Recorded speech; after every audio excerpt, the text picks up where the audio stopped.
surroundings. We need everyone on board to help us create an exceptional experience for our guests. Join us at our National Tourism Community Consultations as we shape the future of tourism in St. Vincent and the Grenadines.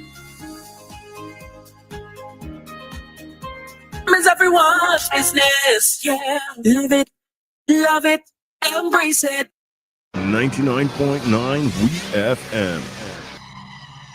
WhatsApp us or call us at 457-9997. Rise and shine. Let's get ready to take on the day. Activated Mornings on WEFM 99.9 is on now.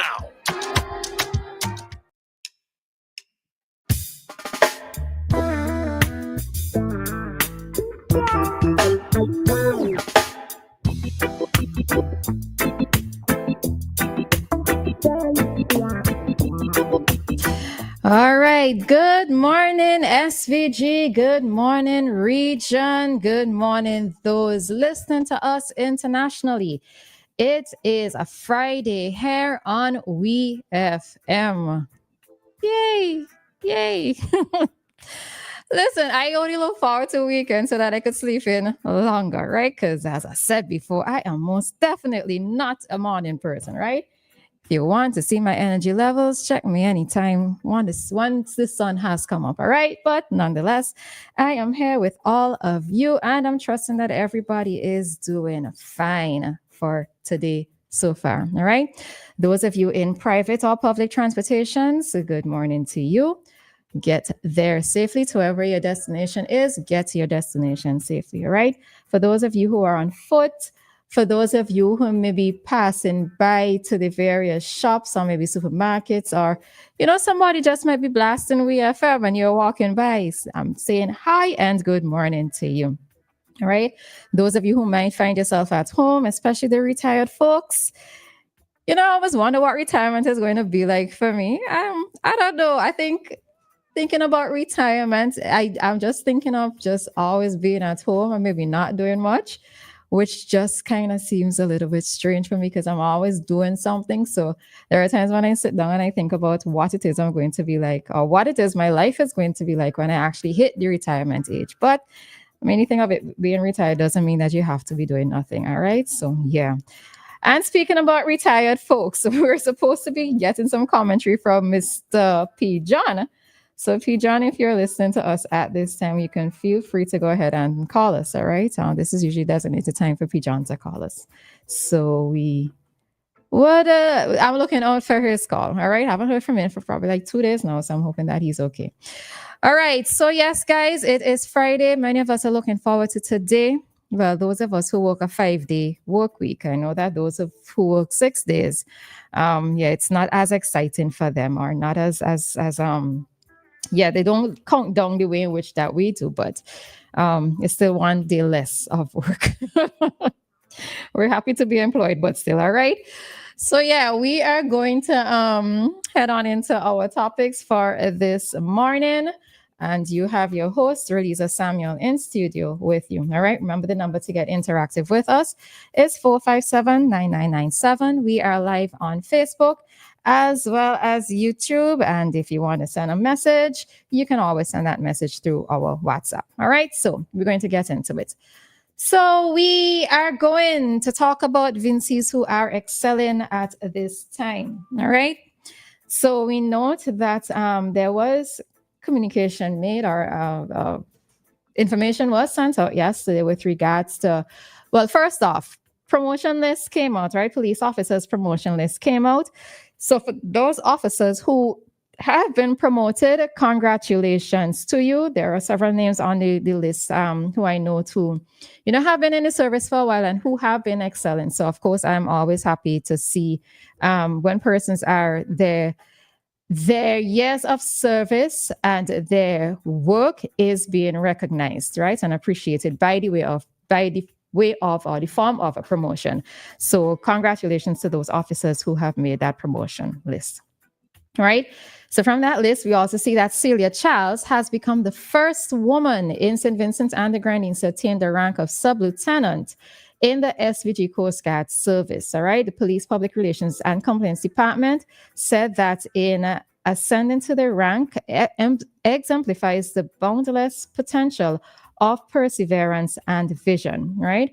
Her journey, shaped by personal faith and an unshakable belief in community service, stands as a symbol of hope for those who dare to forge unconventional paths.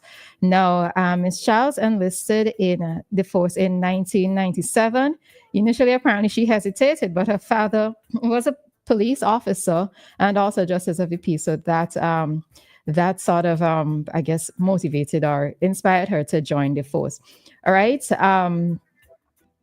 In speaking about her, she has worked beat and patrol at the Vermont, Layou, Chateaublay, and Barley, Telcom, and SSU traffic.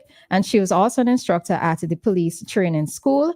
And she's versatile, or she has built a versatile set of skills that are informed by real world experience on flag and zeal and faith in a higher purpose. All right. So several news places carried this story, as well as there was a communication on the RSVGPF's Facebook page. All right. So if you wish to read a little bit more about Miss Charles, you can go to those various sites and read a bit more to her. But of course, as a woman, congrats to you, Miss Charles. I'm not sure if it's Miss or Mrs., but anyway, I'm using MS at this time. All right. So congrats to you, Miss Charles, on becoming the first female sub-lieutenant in the SVG Coast Guard. All right. Whenever we see women making strides in what is predominantly male-dominated areas, it's always something good to see, something that we're always happy to see, especially for us as women. What it also does is that it allows younger women to realize that a path has been set, the door has been opened. So whenever a woman enters into a field that a man or men typically are the dominating factor, it gives that inspiration to younger women or, other women to know that they can do likewise and they can achieve just as much or even more. All right. So I'm very happy to see this. Now, in speaking about excelling Vincies as well, Dr. Robert Alston Stoddard has launched a book on enhancing competitiveness in small developing states. Now, the book launch happened in December, and it happened at the community college. It's a condensed, I'm reading this from Searchlight newspaper. So it's condensed into 14 chapters, and Dr. Stoddard gives approaches, tools, and policies relative to the proposed enhancements. All right. He's saying it covers a range of issues covered in the book that are pertinent to our development and speak to us as a country to address how we can be better placed to be competitive in the world. All right. Now he's cautioning that it's not a panacea that provides practical tools. He's saying it's not a panacea, but it provides practical tools that small island developing states such as SVG can apply. All right.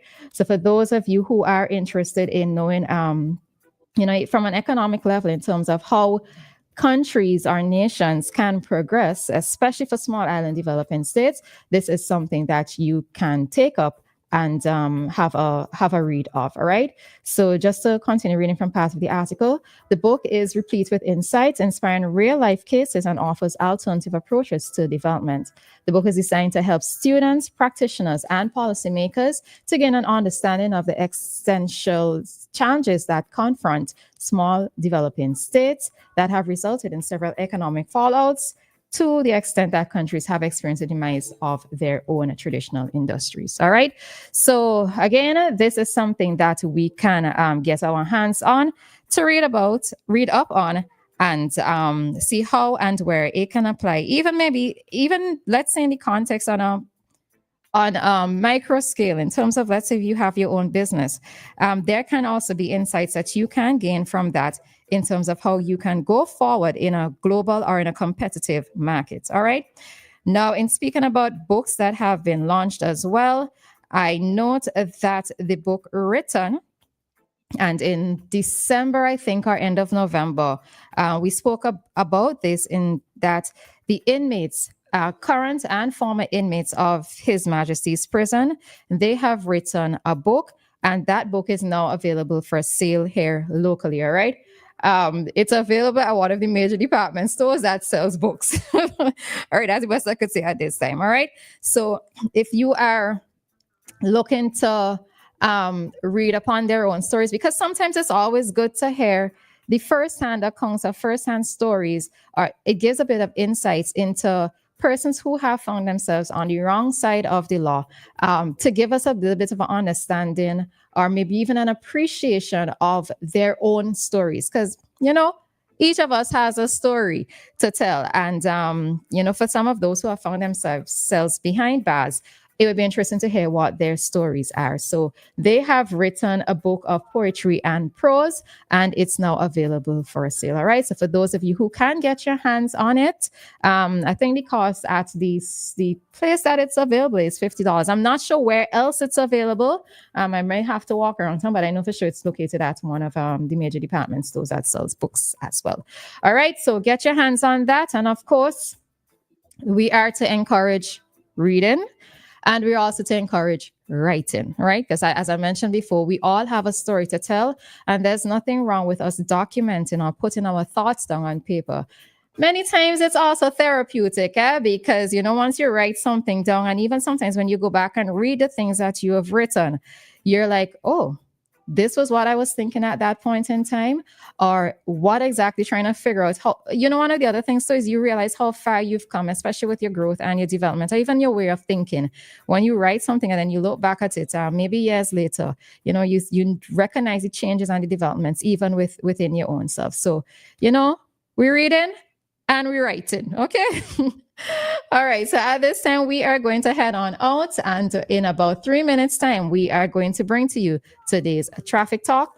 And of course, we are going to continue with more commentary on today's Activated Mornings program here on WEFM.